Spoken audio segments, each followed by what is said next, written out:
my dear students. Welcome to the class of mathematics by Maninder Singh Sidhu.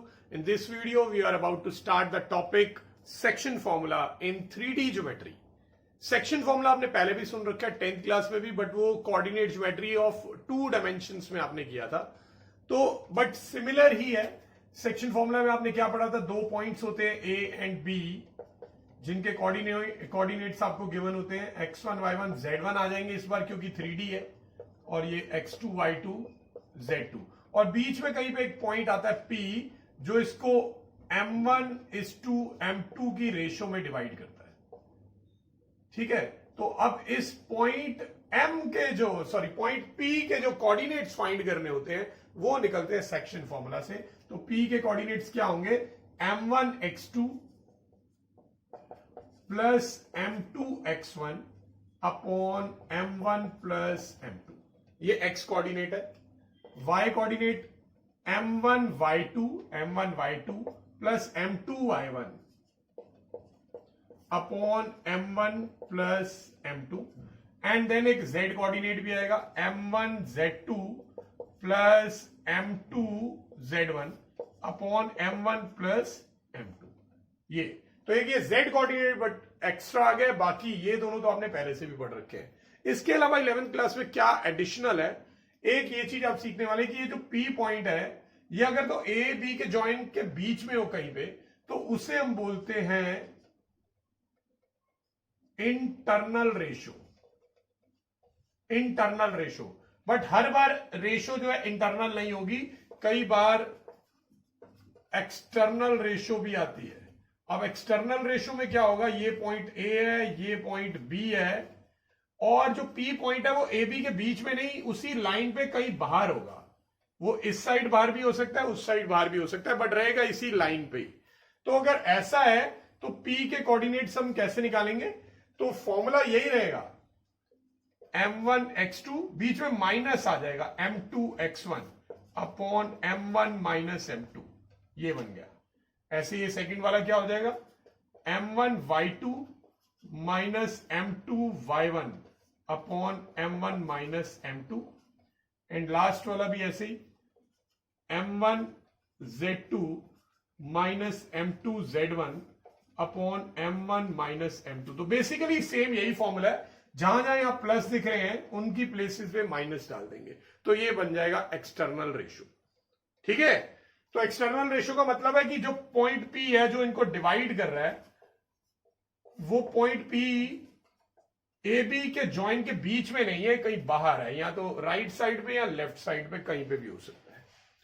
ठीक है, अच्छा, आप इसी फॉर्मूला की हेल्प से आप रेशो कभी फाइंड करनी हो वो भी निकालते हो.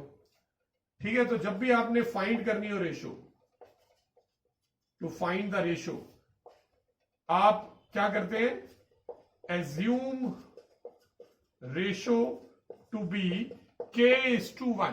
रेशो आप हमेशा k:1 लेते थे, और P के कोऑर्डिनेट क्या बन जाएंगे, अगर k:1 लेंगे तो ये बन जाएगा kx2 plus x1 upon k plus 1. Next वाला ky2 plus y1 upon k plus 1, kz2 plus z1 upon k plus 1. तो ये बन जाता था. बट अब आपको ये भी बताना पड़ेगा जब भी आप रेशो निकालोगे कि रेशो जो पॉइंट P है वो इंटरनली डिवाइड कर रहा है या एक्सटर्नली डिवाइड कर रहा है. अगर इंटरनली के हिसाब से जाओगे तो ये फॉर्मूला लेना पड़ेगा, एक्सटर्नली के केस में ये फॉर्मूला लेना पड़ेगा. यहां पे m1 की जगह k और m2 की जगह 1 पुट करेंगे. ऑलराइट, तो ये जब भी रेशियो निकालनी हो. और इसके बाद एक मिड पॉइंट फॉर्मूला होता है. मिड पॉइंट फॉर्मूला में क्या होता है, वो बेसिकली m1 और m2 की जो रेशियो है वो 1:1 हो जाती है, क्योंकि दोनों इक्वल पार्ट्स में डिवाइड करेगा. P बिल्कुल सेंटर में आएगा तो इक्वल हो जाएगी रेशियो. अब इन सभी में अगर मैं m1 और m2 दोनों की जगह 1 डाल दूं तो P के कोऑर्डिनेट बन जाएंगे x1 plus x2 upon 2, y1 plus y2 upon 2, और z1 प्लस z2 अपॉन 2. तो ये मिड पॉइंट फॉर्मूला ये आपने पहले भी पढ़ रखा है. So in addition to these all, एक और चीज कंसेप्ट जो आपने 10th में सुना होगा, सेंट्रॉइड ऑफ अ ट्राइंगल. तो ट्राइंगल के सेंट्रॉइड के कोऑर्डिनेट्स क्या होते हैं उसका फॉर्मूला भी याद रखना है. अगर एक पॉइंट के कोऑर्डिनेट है x1 y1 z1, दूसरा पॉइंट है x2 y2 z2 and the third point is x3 y3 z3। तो सेंट्रॉइड उस पॉइंट को बोलते हैं जहां पे तीनों मीडियंस इंटरसेक्ट होते हैं। तो बेसिकली ये होता है सेंट्रॉइड, तीनों मीडियन जहां पे इंटरसेक्ट हो। तो इस पॉइंट के कोऑर्डिनेट्स का फॉर्मूला हो जाएगा x1 plus x2 plus x3 upon 3, y1 plus y2 plus y3 upon 3 and z1 plus z2 plus z3 upon 3। और अगर आपको ये सेंट्रॉइड का फॉर्मूला बनाना हो तो वो बना भी सकते हो। आपने 10th में भी पढ़ा होगा कि जो सेंट्रॉइड होता है वो 2:1 की रेशियो में डिवाइड करता है मीडियन को। तो अगर आप मीडियन के एंड पॉइंट के कोऑर्डिनेट्स ले लें, ये पॉइंट के कोऑर्डिनेट निकल सकते हैं इन दोनों का डिस्टेंस फॉर्मूला लेके। तो डी के कोऑर्डिनेट जब आप ले लें तो फिर आप अगर ए और डी में सेक्शन फॉर्मूला लगाएंगे रेशियो 2:1 लेके, तो उससे आंसर यही आएगा। आप ये वेरीफाई करके दिखा सकते हैं। तो चलिए अब हम फर्स्ट क्वेश्चन से स्टार्ट करते हैं सेक्शन फॉर्मूला पे बेस्ड। सो यहां आपको फाइंड करने coordinates of that point which divides a line segment joining these two points in the ratio 2:3 internally, और सेकंड पार्ट में एक्सटर्नली भी पूछा है। तो यानी एक केस में रेशियो 2:3 इंटरनली है, जैसे अगर ये ए है ये बी है तो पी पॉइंट कुछ यहां पे होगा, तभी 2:3 की रेशियो बन रही है इंटरनली। तो फर्स्ट पार्ट के लिए मैं फॉर्मूला लगा लेता हूं। आप जानते हैं m1 x2 plus m2 x1, ठीक है ना। तो ये a के जो कोऑर्डिनेट्स है ये है -2 3 5 और b के कोऑर्डिनेट्स है 1 -4 और 6। तो m1 x2 यानी कि 2 into 1 plus m2 x1 3 into -2 upon m1 plus m2, ये बन जाएगा। And then m1 y2 2 into -4 plus m2 y1 3 into 3 upon m1 plus m2, and last m1 z2 2 into 6 plus m2 z1 3 into 5 upon m1 plus m2। अब इसको simplify कर देंगे बस। तो ये बनेगा 2 minus 6 बनेगा -4/5। ठीक है, यहां पे आ जाएगा -8 प्लस 9 दैट विल बी 1/5। यहां आ जाएगा 12 प्लस 15, नाउ 12 प्लस 15 इज 27/5। तो ये निकल गया। अब सेकंड पार्ट पे आ जाते हैं, यही आंसर है इसका। सेकंड पार्ट में आएंगे, उसमें एक्सटर्नल रेशियो है। अब एक्सटर्नल रेशियो कैसे डिवाइड होगी? अब अगर ये ए है ये बी है, ए के कोऑर्डिनेट है -2 3 5, बी के है -1 4 6। तो एक्सटर्नल रेशियो का मतलब होता है कि पी पॉइंट जो है वो इन दोनों के बीच में नहीं है, बाहर है, या तो उस साइड या इस साइड। क्योंकि ए की तरफ से रेशियो छोटी है 2 है और 3 की तरफ से बड़ी है, तो इसका मतलब पी जरूर यहां पे होगा कहीं, तभी ये रेशियो पी ए की 2 है और पी बी की 3 है। ठीक है, तो खैर फिगर करेक्ट बनाना जरूरी नहीं है, मेन है फॉर्मूला करेक्ट लगाना। तो इसमें पी का फॉर्मूला होगा m1 x2 minus m2 x1 upon m1 minus m2, then m1 y2 minus m2 y1 upon m1 minus m2, then m1 z2 minus m2 z1 upon m1 minus m2। तो basically ऊपर वाला ही formula है, जहां जहां plus के sign थे वहां मैंने माइनस के साइन लगा दिए। तो चलिए अब इससे आंसर निकाल लेते हैं। ये बनेगा 2, ये बनेगा -6 पर माइनस माइनस प्लस हो जाएगा, तो 2 plus 6 that will be 8 upon -1। Now here it will be -8 -9 that will B -17 upon -1। ये बनेगा 12 माइनस 15 यानी -3 अपॉन -1, जो कि थोड़ा सा और सिंप्लीफाई हो जाएगा, माइनस के साइन ऊपर जाएंगे तो -8 17 और 3, ये इसका आंसर है। तो यहां पे हमने एक्सटर्नल रेशियो में डिवाइड करके फॉर्मूला लगाया, यहां इंटरनल रेशियो में। ठीक है, चलिए अब हम नेक्स्ट क्वेश्चन करते हैं। ओके, इन दिस क्वेश्चन हमें गिवन है the point P, Q and R are collinear, find the ratio in which Q divides PR। ठीक है, पी क्यू आर आपको कोलिनियर दिए हुए हैं। कोलिनियर इसलिए दिए ताकि आप सेक्शन फॉर्मूला का यूज कर सके, क्योंकि अगर पॉइंट कोलिनियर नहीं है तो आप सेक्शन फॉर्मूला नहीं लगा सकते हैं। और रेशियो निकालनी है वो तो सेक्शन फॉर्मूला से ही निकलेगी। अब पी क्यू आर एक ही लाइन पे है, पी क्यू आर, बट हमें ये नहीं पता कि पी क्यू आर इसी ऑर्डर में है या फिर ऐसे भी हो सकता है कि इधर आर हो इधर क्यू हो, या फिर ऐसे भी हो सकता है इधर क्यू हो इधर पी हो और इधर आर हो। तो एक ही लाइन में तो जरूर है, बट हमें यह नहीं मालूम है कि किस सीक्वेंस में है।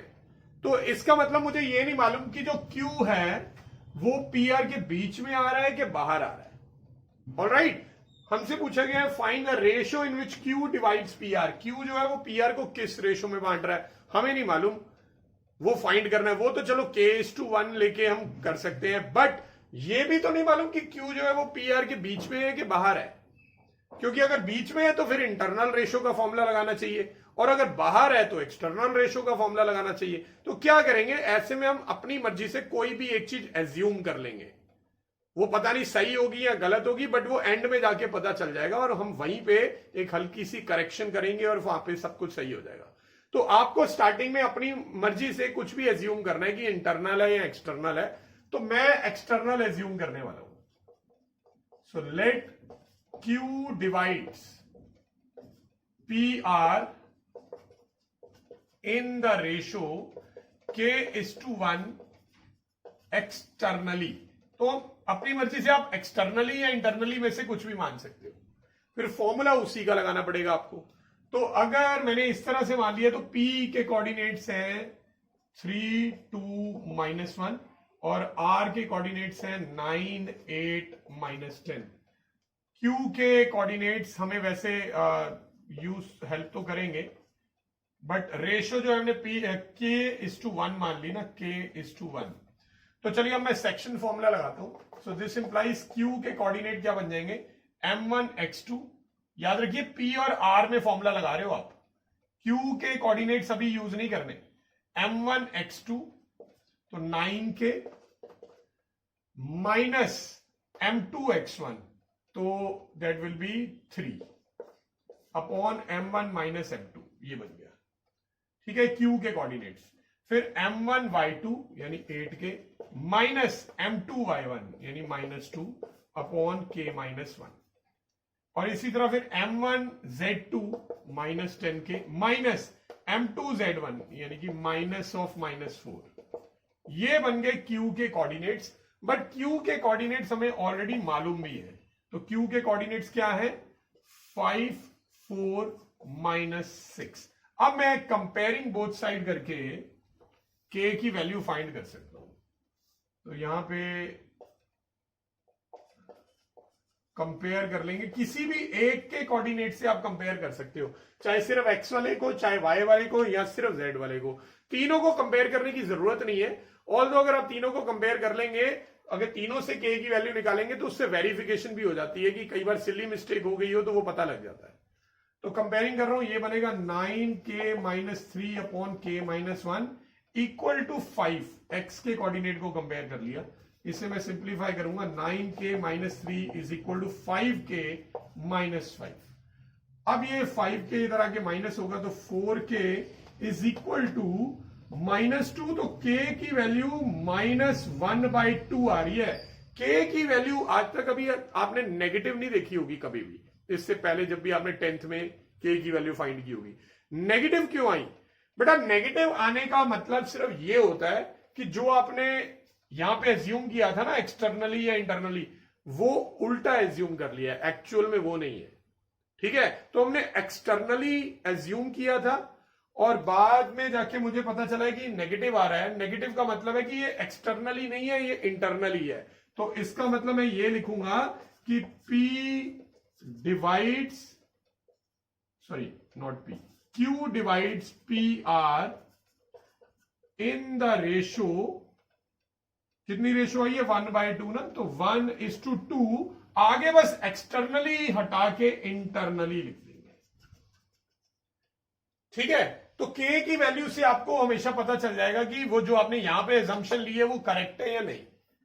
ठीक है, अगर मैं इसी क्वेश्चन में इंटरनली लेके करता और इंटरनली वाला फॉर्मूला लगाता तो इसकी K की वैल्यू प्लस हाफ आती, और K की वैल्यू पॉजिटिव आने का मतलब होगा कि जो आपने यहां पे एज्यूम किया वही करेक्ट है। ठीक है, बट अगर इनकरेक्ट भी है तो बस यहां पे चेंज करना है आपने। पूरा क्वेश्चन दोबारा से करने की जरूरत नहीं है। ऑलराइट, तो k की वैल्यू नेगेटिव आने का मतलब होगा यहां पे जो भी आपने एजम्पशन ली है वो एजम्पशन गलत है, उसकी जगह ऑपोजिट वाला लेना है। अगर आपने इंटरनली लिया है और नेगेटिव आया तो इसका मतलब है वो इंटरनली नहीं एक्सटर्नली है, और ऐसे ही अगर आपने एक्सटर्नली लिया और नेगेटिव आया तो इसका मतलब वो एक्सटर्नली नहीं इंटरनली है। तो आप जब आंसर रिपोर्ट करेंगे ना, रेशो हमेशा पॉजिटिव में ही लिखनी है, और साथ में यहां पे करेक्ट वाला लिख देना, यही करेक्ट है तो यही लिख दो, अगर नेगेटिव आया तो उसका ऑपोजिट लिख दो। ठीक है, आई होप ये समझ आ गया होगा आपको। चलिए नेक्स्ट क्वेश्चन करते हैं। तो इस क्वेश्चन में आपको रेशो फाइंड करनी है जिसमें वाई जेड प्लेन इन दोनों पॉइंट्स को ज्वाइन करने वाली लाइन सेगमेंट को ब्रेक कर रहा होगा। वाई जेड प्लेन, तो पहले तो ये जो दो पॉइंट्स हैं इनको कुछ नेम करना पड़ेगा। मैं इनको ए और बी नेम कर लूंगा। ठीक है, ए के कोऑर्डिनेट जो है वो -2, 4, 7 और जो बी के कोऑर्डिनेट्स हैं वो 3, -5 और 8 है। अब इसको वाई जेड प्लेन जो है वो एक रेशो में बांट रहा है। अब वाई जेड प्लेन जो है वो कुछ इस तरह से मैं दिखा देता हूं, जैसे ये वाई जेड प्लेन, तो ये इस तरह से इसको रेशो में बांट रहा है। सॉरी, ठीक है, और ये वाला जो पॉइंट है वो पी है। अब यहां पे फिगर के अकॉर्डिंग मैं ये मान के चल रहा हूं कि ये जो पी पॉइंट है ये ए और बी के बीच में ही है, यानी इंटरनली है। आप एक्सटर्नली भी मान के चल सकते हो। तो ये वाई जेड प्लेन है। ठीक है, और पॉइंट्स के मैंने नेम नहीं लिखे हुए, मतलब क्वेश्चन में नेम नहीं गिवन, तो हम खुद असाइन करेंगे। सो लेट पी, अब पी जो पॉइंट है वो वाई जेड प्लेन पे है ना, तो वाई जेड प्लेन के कोऑर्डिनेट किस फॉर्म में होते हैं वो आपको फर्स्ट वीडियो में बताया था, वो होते हैं 0yz की फॉर्म में। Be the required point on yz plane which divides a -2, 4, 7 and b 3, -5, 8 in the ratio k:1। इस बार मैं इंटरनली मान रहा हूं, मैंने इंटरनली माना है, एंड बाद में k की वैल्यू देख के पता लग जाएगा कि इंटरनली है कि एक्सटर्नली है। अगर k की वैल्यू पॉजिटिव आई तो इसका मतलब इंटरनली ही है, और अगर k की वैल्यू नेगेटिव आ गई तो इसका मतलब होगा कि इंटरनली नहीं एक्सटर्नली है।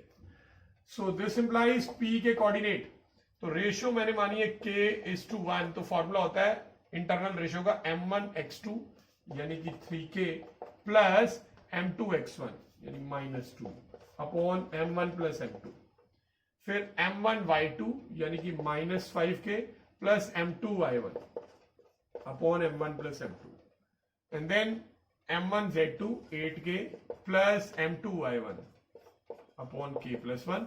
ये किसके कोऑर्डिनेट आ गए? p के, बट p के कोऑर्डिनेट हमने कुछ अज्यूम भी किए हुए हैं, 0yz। अब मैं कंपेयरिंग कर लूंगा। अब मैं किसी को भी कंपेयर नहीं कर सकता, सिर्फ उसी को कंपेयर करूंगा जिसकी वैल्यू प्रॉपर मुझे मालूम है। लास्ट क्वेश्चन में तीनों की वैल्यूज मालूम थी, एक्स कोऑर्डिनेट, वाई और जेड भी, तो किसी को भी कंपेयर कर सकते थे। यहां पे सिर्फ उसी को कंपेयर करिए जिसकी वैल्यू आपको मालूम है।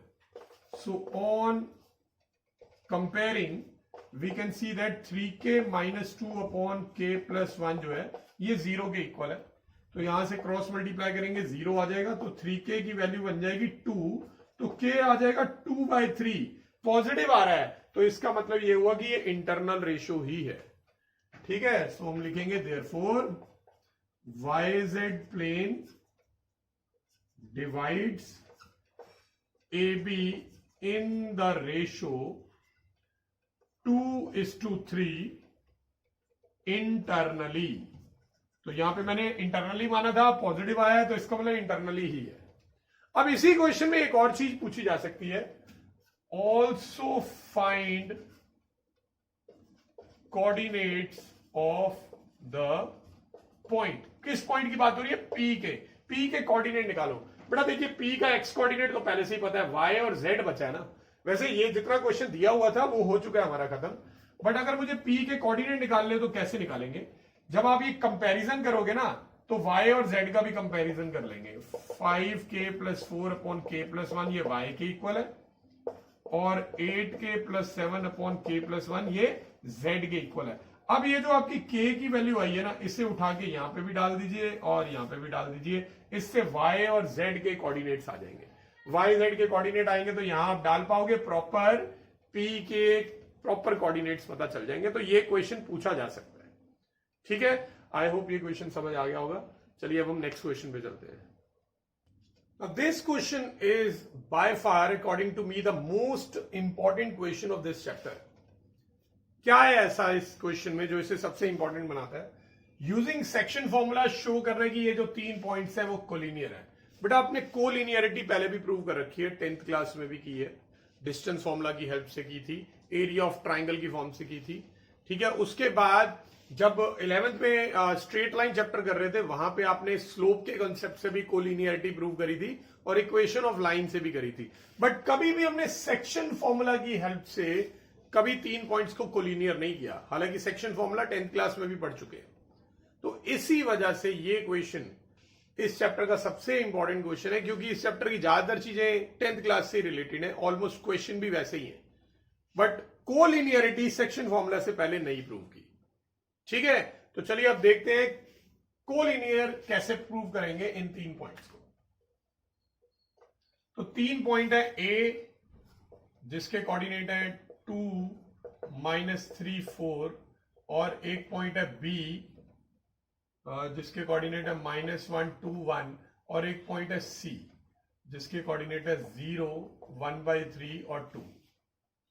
तीनों पॉइंट ए की लाइन पे है या नहीं, यही तो प्रूव करना है इस क्वेश्चन में। ठीक है, तो पहले से ही हम लाइन पे नहीं ले सकते और तीनों पॉइंट्स को एक साथ लेके मैं सेक्शन फॉर्मूला भी नहीं लगा सकता, क्योंकि सेक्शन फॉर्मूला तभी लगा सकते हो तीनों पॉइंट को लेके अगर आपको दिया होगा तीनों पॉइंट को लीनियर है। बट यहां पे दिया थोड़े ना हुआ है कि तीनों पॉइंट को लीनियर है, तो यहां तो प्रूव करना है। तो मैं इस तरह से नहीं कर सकता कि let see divides A be in the ratio k:1। नहीं, वो मैं तब करता अगर तीनों को लीनियर दिए होते। तो मुझे पहले सिर्फ 2 पॉइंट्स को इन्वॉल्व करके क्वेश्चन बिगिन करना पड़ेगा। तो मैं क्या करने वाला हूं, मैं मानने वाला हूं कि ए बी के जॉइंट पे कहीं एक पॉइंट है P जो इसको k:1 की रेशियो में डिवाइड कर रहा है, ये मान लेता हूं। ठीक है, let P be a point on A B dividing it in the ratio k:1 और मैं अभी इंटरनली मान के चल रहा हूं क्योंकि हमें मालूम नहीं है कि वो पॉइंट कहां पे है, बाहर भी हो सकता है वो पॉइंट P। तो इस हिसाब से P के कोऑर्डिनेट क्या आ जाएंगे इंटरनल रेशियो के फॉर्मूला से, m1x2 plus m2x1 upon m1 plus m2, then m1y2 2k plus m2y1 यानी कि -3 अपॉन m1 प्लस m2, फिर m1z2 यानी k plus m2z1 plus 4 upon m1 plus m2। तो ये P के कोऑर्डिनेट आ गए। अब k की वैल्यू अगर मैं चेंज करता रहूं तो ये जो P है ये मूव करता रहेगा इधर उधर। जैसे अगर मैं k को 1 पुट कर दूं तो ये रेशियो बन जाएगी 1:1, तो यानी P बिल्कुल मिडल में आ जाएगा, तो P के कोऑर्डिनेट मिड पॉइंट वाले आ जाएंगे। अगर मैं k को 2 पुट कर दूं तो P थोड़ा सा उस साइड चला जाएगा, तो 2 पुट करने पे P के कोऑर्डिनेट चेंज हो जाएंगे। यानी P के कोऑर्डिनेट जो हैं वो पूरे के पूरे डिपेंड करते हैं K की वैल्यू पे। K की वैल्यू आप जो भी डालोगे उसके अकॉर्डिंग P अपनी पोजीशन चेंज करता रहेगा। बट याद रखिए P जो है वो रहेगा सिर्फ AB की लाइन पे ही, इसी लाइन पे मूव करेगा, कभी यहां पे नहीं आ सकता P, यहां नहीं आ सकता, यहां नहीं आ सकता, इसी लाइन पे ही मूव करेगा, इसी लाइन पे कहीं ना कहीं चलेगा। बट अब मुझे बस यही पता करना है क्या K की कोई ऐसी वैल्यू हो सकती है जिसे पुट करने पे P जो है वो C के इक्वल हो जाए, क्योंकि अगर C इसी लाइन पे आ रहा है, AB की लाइन पे आ रहा है, तो कभी ना कभी P के कोऑर्डिनेट C के कोऑर्डिनेट्स के इक्वल आ जाएंगे। तो मुझे वो K की वो वैल्यू पता लगानी पड़ेगी कि K की ऐसी कोई वैल्यू अगर पॉसिबल है तो वो क्या है। तो वो कैसे पता लगाएंगे, मैं P के किसी भी एक कोऑर्डिनेट को C के किसी एक कोऑर्डिनेट के equal hit and trial method से इक्वल रख लूंगा। ठीक है, मैं ट्राई कर रहा हूं कि किसी तरह P के कोऑर्डिनेट C के इक्वल आ सकते हैं या नहीं आ सकते। तो उसके लिए मैं लेट कर लेता हूं P का जो x कोऑर्डिनेट है उसे C के x कोऑर्डिनेट के इक्वल रख रहा हूं, 0 के इक्वल। तो क्रॉस मल्टीप्लाई करेंगे 0 आ जाएगा, तो K की वैल्यू 2 आ रही है। तो इसका मतलब ये हुआ जब मैं k की वैल्यू 2 रखता हूं तो p का जो x कोऑर्डिनेट है ना वो c के x कोऑर्डिनेट के इक्वल आ जाता है। बट क्या y और z के कोऑर्डिनेट के भी इक्वल आता है वो हम चेक करके देखते हैं। कैसे चेक करेंगे? मैं k की वैल्यू 2 डाल दूंगा, put k equal to 2 in coordinates of p, p के कोऑर्डिनेट्स में k की जगह पे 2 डाल दो तो ये क्या बन जाएगा? यहां आप डालोगे ये बनेगा -2 + 2 अपॉन 2 + 1। नेक्स्ट बनेगा 2 टू द 4 - 3 अपॉन 2 + 1।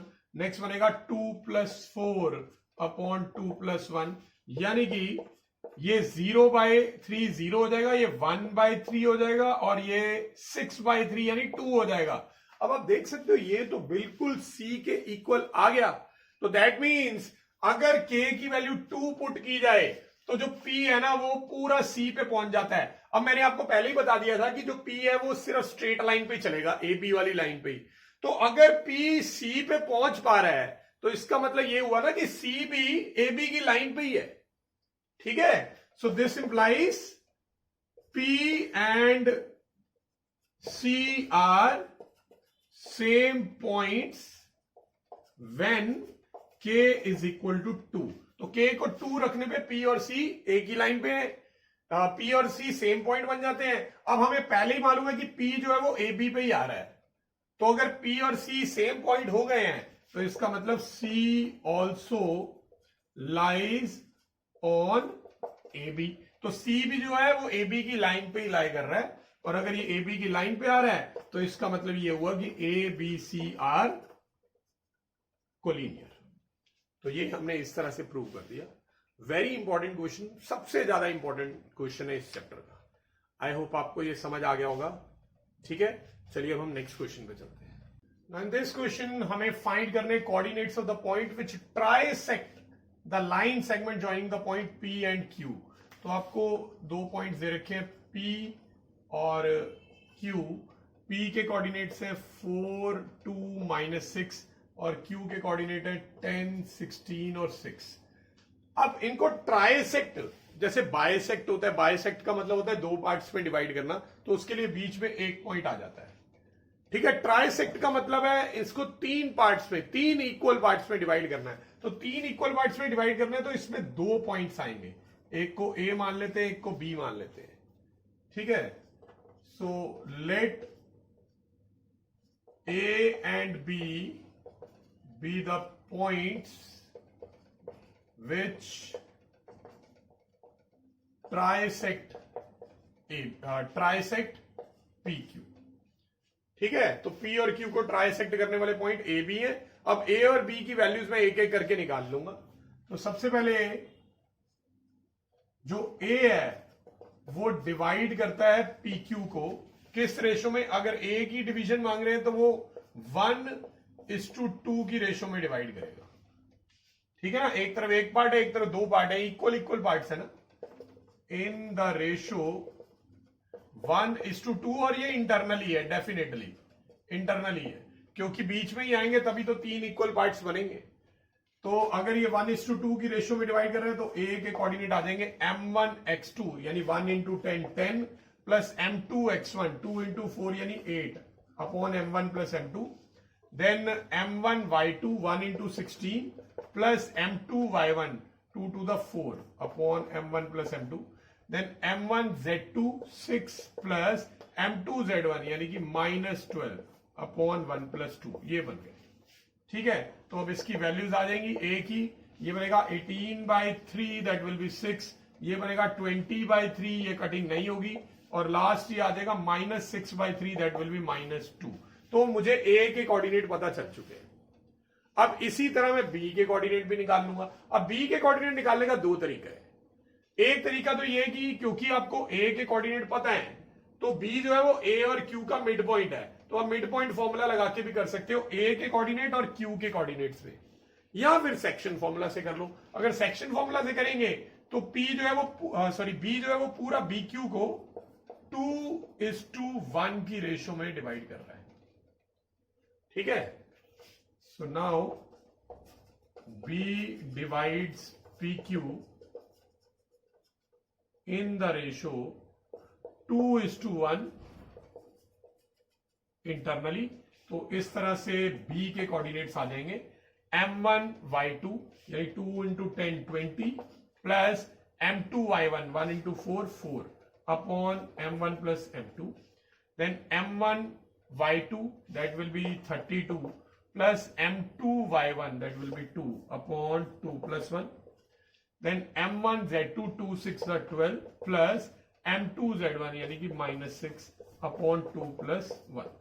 तो इससे मैं सॉल्व करके b के कोऑर्डिनेट निकाल लूंगा। ये बनेगा 24/3 that will be 8, this will be 34/3 जो कि और कटिंग नहीं होगी, and this will be 6/3 that will be equal to 2। तो ये मैंने a और b के कोऑर्डिनेट्स निकाल लिए। तो a और b मिलके pq को 3 पार्ट्स में डिवाइड कर रहे हैं, यानी कि उसे ट्राइसेक्ट कर रहे हैं। आई होप ये क्वेश्चन सभी को क्लियर हो गया होगा। चलिए अब हम नेक्स्ट क्वेश्चन करते हैं। In this question a point r with x coordinate 4 lies on line segment joining the point p and q. Find the coordinates of r. तो आपको दो पॉइंट्स p और q जिनके कोऑर्डिनेट्स गिवन है 2 -3 4 और इसके कोऑर्डिनेट है 8 0 10।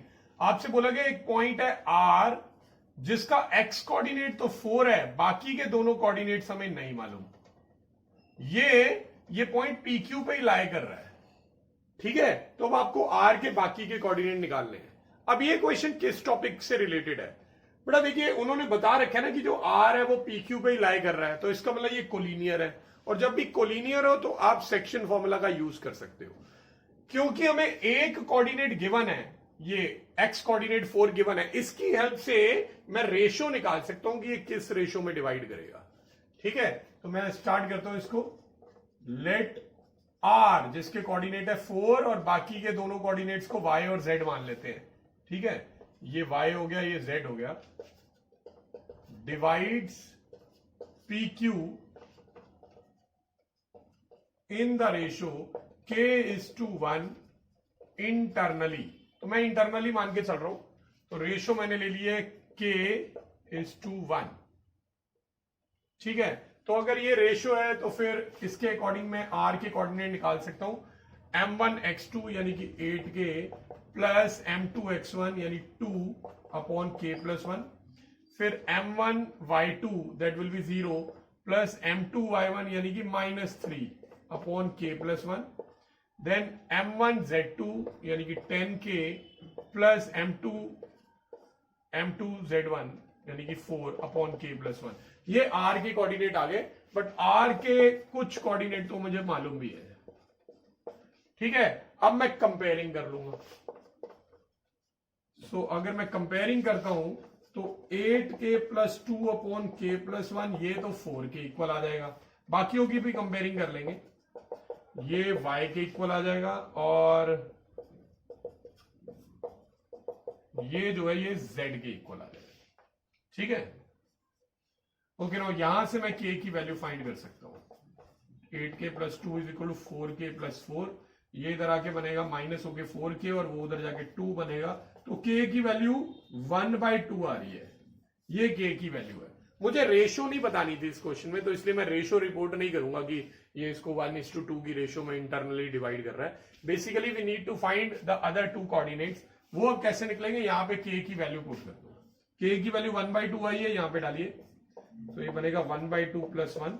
यहां से y कितना आ जाएगा, नीचे ये 3 बनेगा, 3 से कटेगा तो 2 ऊपर आके -2, एंड यहां पे भी मैं 1/2 डालूंगा। यहां पे आप देख सकते हैं 2 से कटेगा 5 पे, तो 5 प्लस 4 तो 9 हो जाएगा, और नीचे 3/2 है, 3 से 9 कटेगा 3 पे और 2 मल्टीप्लाई भी हो जाएगा, तो z की वैल्यू 6 आएगी। तो इससे मुझे r के कोऑर्डिनेट पता चल गए। So therefore coordinates of r are, पहला कोऑर्डिनेट तो पहले से ही मालूम था, x कोऑर्डिनेट जो कि 4 है, और y कोऑर्डिनेट जो है हमने फाइंड किया वो आया -2, और z कोऑर्डिनेट हमने फाइंड किया वो आया +6। आई होप ये क्वेश्चन आपको सभी को क्लियर हो गया होगा अच्छे से। तो चलिए अब हम नेक्स्ट क्वेश्चन करते हैं। तो इस क्वेश्चन में आपको एक पैरेललोग्राम एबीसीडी के 3 वर्टिसेस गिवन है, ए बी सी, और आपको फाइंड करना है 4th वर्टेक्स जो होगा d, उसके कोऑर्डिनेट्स, ठीक है। तो ये मैं एक पैरेललोग्राम बना लेता हूं rough. Let it be A, let it be B, let it be C and let it be D. तो ए के कोऑर्डिनेट्स आपको गिवन है 3 -1 2. बी के कोऑर्डिनेट्स है 1 2 -4 एंड सी के कोऑर्डिनेट्स है -1 1 और 2. तो डी के कोऑर्डिनेट फाइंड करने हैं. So let coordinates of D be x, y and z. तो इसके कोऑर्डिनेट x, y, z. अब d के कोऑर्डिनेट कैसे निकालें? बेटा एक तो तरीका कि डिस्टेंस फॉर्मूला का यूज करके करें कि ए बी जो है वो सी डी के इक्वल होगा, बट वो बहुत ही लंबा वे है. ये क्वेश्चन सिर्फ 1 मिनट में खत्म हो सकता है अगर हम मिड पॉइंट फॉर्मूला का यूज करें बाय यूजिंग द प्रॉपर्टी कि diagonals of a parallelogram bisect each other. ये हमने प्रॉपर्टी जूनियर क्लासेस में पढ़ी हुई है. We know that diagonals of a parallelogram bisect each other. अगर डायगोनल बाइसेक्ट कर रहे हैं एक दूसरे को, दैट मीन्स इन दोनों डायगोनल्स का मिड पॉइंट सेम ही होगा. तो that means coordinates of mid point of AC will be equal to coordinates of mid point of BD. तो दोनों के मिड पॉइंट के कोऑर्डिनेट सेम होंगे. तो यहां पे मैं ए और सी में मिड पॉइंट फॉर्मूला लगाता हूं. मिड पॉइंट फॉर्मूला हम जानते हैं x1 + x2 upon 2. तो 3 - 1 3x1 + x2 upon 2, then y1 + y2 upon 2 and then z1 + z2 यानी 2 + 2 upon 2. तो ये AC के मिड पॉइंट के कोऑर्डिनेट्स आ गए और इधर BD में लगाएंगे. तो x1 + x2 upon 2, then y1 + y2 upon 2, then z1 +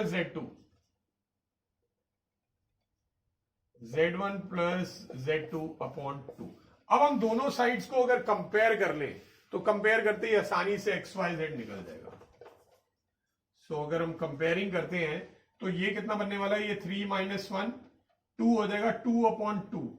So 2 upon 2 will be equal to x + 1 upon 2. मैंने ये 2 इसलिए नहीं कटिंग की क्योंकि यहां पे कटिंग हो जाएगी. तो डायरेक्ट x की वैल्यू 1 आ गई. तो ये x आ गया. ठीक है. अच्छा ये बनेगा 0 upon 2 और यहां पे y + 2 upon 2. अगेन ये तो 0 upon 2 है तो यहां पे तो सिर्फ 0 भी लिख सकते हो. क्रॉस मल्टीप्लाई करने पे ये 0 बन जाएगा.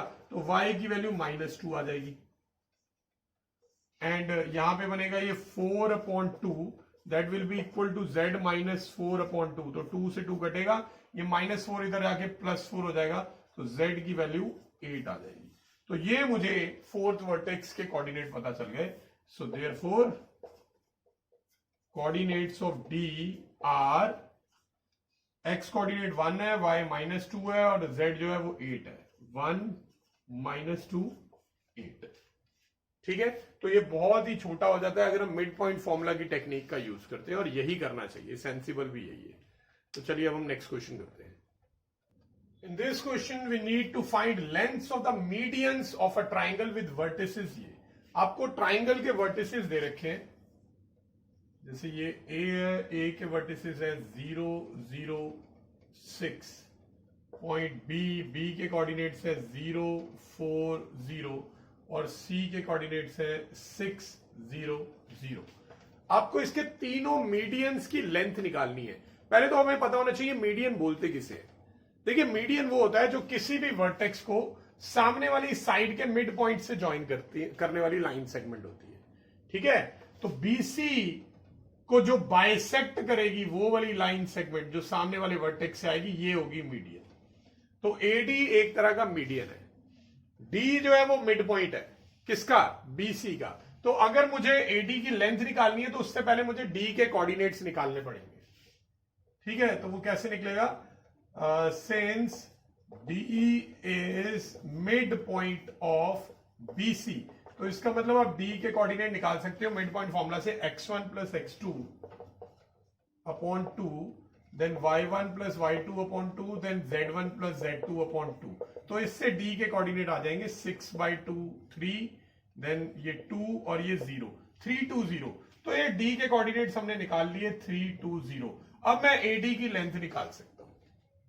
सो नाउ लेंथ ऑफ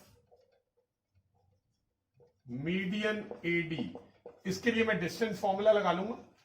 तो x2 minus x1 whole square, तो वही 3 माइनस 0 कर लो, जहां 0 माइनस 3 होल स्क्वायर करने पे सेम ही बनेगा।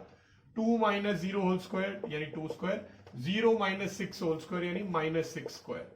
तो ये अगर आप सॉल्व करते हैं तो ये बनता है 9, ये बनता है 4, 9 और 4 13, और ये बनता है 36।